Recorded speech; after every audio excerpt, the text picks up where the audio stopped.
watumishi wa Mungu, vyote hivi vina mahusiano gani? Sheria, dhambi na hiyo neema, Mwokozi, Injili, kanisa, wachungaji hawa watumishi wa Mungu, vyote hivi vina mahusiano gani?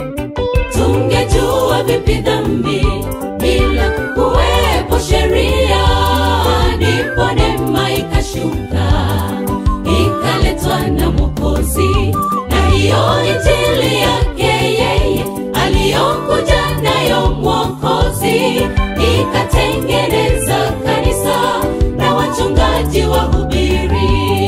Tungejua vipi dhambi bila kuwepo sheria, ndipo neema ikashuka ikaletwa na Mwokozi, na hiyo Injili yake yeye aliyokuja nayo Mwokozi ikatengeneza kanisa na wachungaji wahubiri.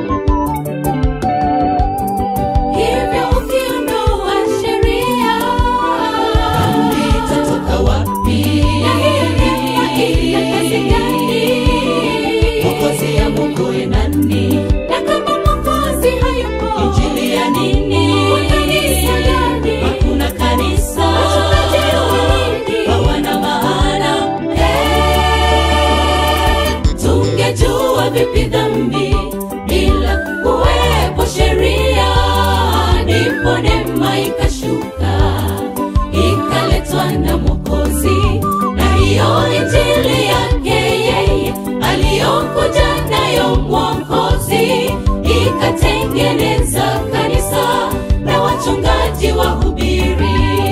Tungejua vipi dhambi bila kuwepo sheria, ndipo neema ikashuka ikaletwa na Mwokozi, na hiyo Injili yake yeye aliyokuja nayo Mwokozi ikatengeneza kanisa na wachungaji wahubiri.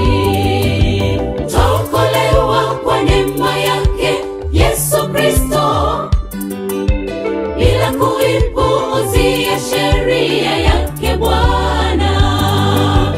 Sheria inatuonesha dhambi zetu